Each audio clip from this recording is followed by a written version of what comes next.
Young Leaders Program is a partnership of the Philippine Embassy to US, the Department of Foreign Affairs, Ayala Foundation, and the FYLPRO organization.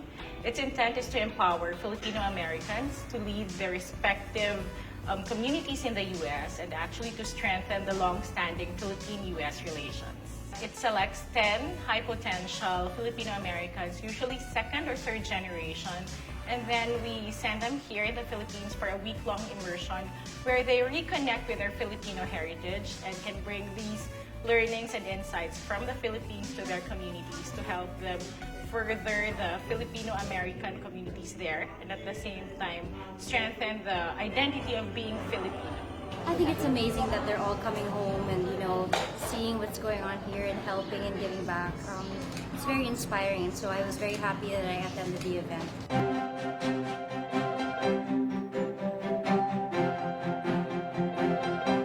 I'm Major Charlynn McGinnis from Honolulu, Hawaii. So my job in the United States Air Force is that I schedule drones, tell them where to go and what to do, and then we assess that and analyze it. Hi, my name is Tony De La Rosa. I'm from Miami, Florida. I'm a recent grad from Harvard Graduate School of Education, and I currently work at Teach for America.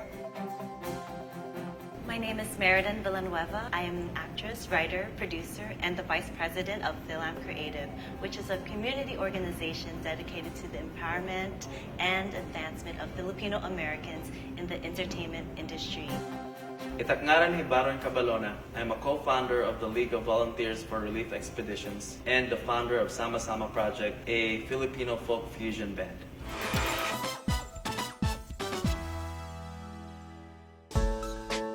The focus of the second gen is it's because a lot of them are born in the US. The knowledge of the country is more from their parents' perspective. And so their understanding of Philippines is very different from what is the reality. So when they go back here, they realize on an adult perspective that, Philippines is very different already. It's not the same kind of Philippines that my parents know.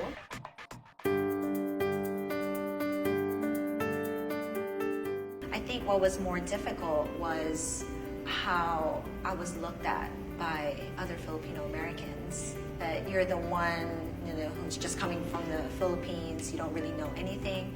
There's that comparison that you're less than. So I think that hurt more compared to any discrimination that I may have experienced from, a Caucasian American or African American.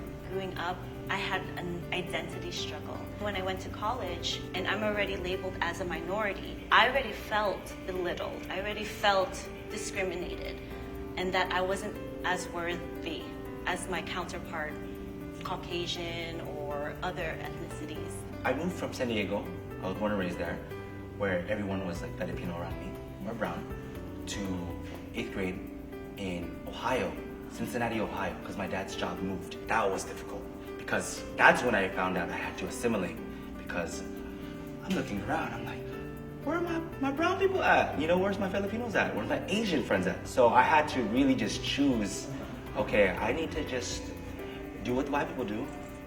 Talk a little, change my accent a little bit, do the sports.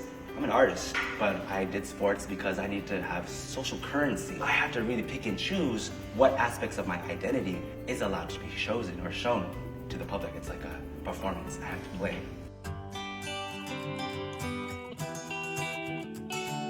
The Air Force has embraced the power and the multitasking ability of females.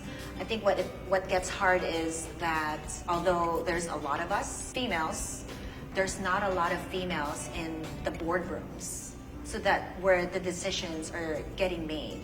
So I'm very adamant about having somebody there, female, whether it's, whatever race that may be. From 1993, when I came to the US, I didn't hear anything about Tacloban City at all. It was one of the most heartbreaking news I've ever heard. After that, we said, you know what, we have got to get married and go home. So we decided we're gonna have a wedding in Boracay, but instead of having a honeymoon, take all of our ninongs and ninangs, because they're doctors anyways, or nurses of some sort, take them to Tacloban and have a medical mission. From then, we just never stopped.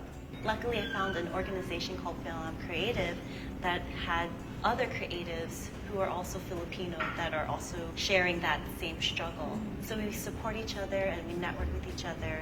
And now I am currently working on a variety of shows on ABC, NBC, CBS, Netflix, and really getting that sense of, wow, I can do this.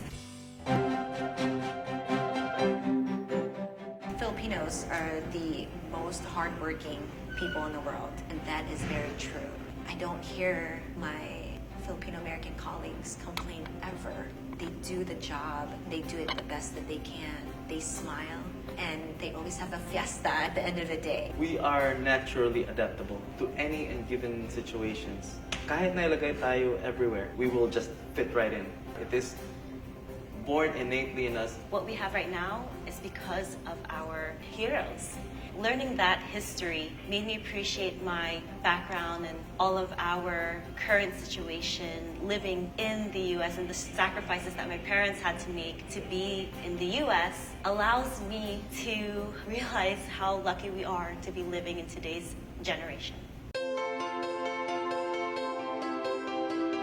I feel like I can give back now in a way that's most relevant to me.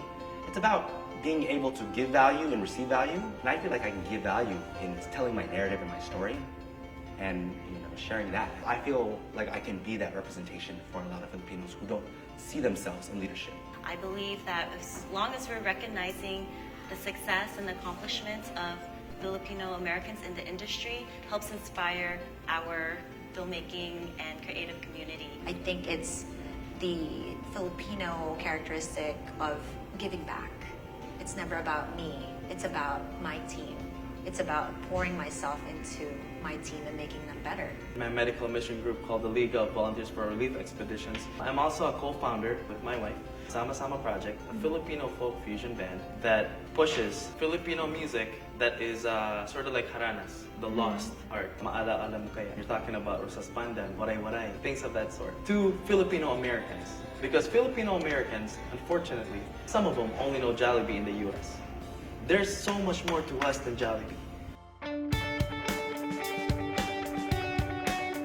Filipinos are beautiful brown people. We should embrace talaga itaton kulay, itaton kayumangi. Hope to inspire future generations that, yes, we need more people of color such as ourselves on the screen, and we have a lot of stories to share. Another value I like is like making sure that the whole group, the collective, is good, right? Taking care of your family. I love that aspect of the Filipino culture. It's a chance to show the world what we can do. I'm not the stereotypical Filipina who's a nurse or doctor or dentist. I think for me, it's really encouraging other folks that it's okay to think differently. It's okay to pave your own way. So for that, I'm very proud that, there's other Filipinos behind me supporting me.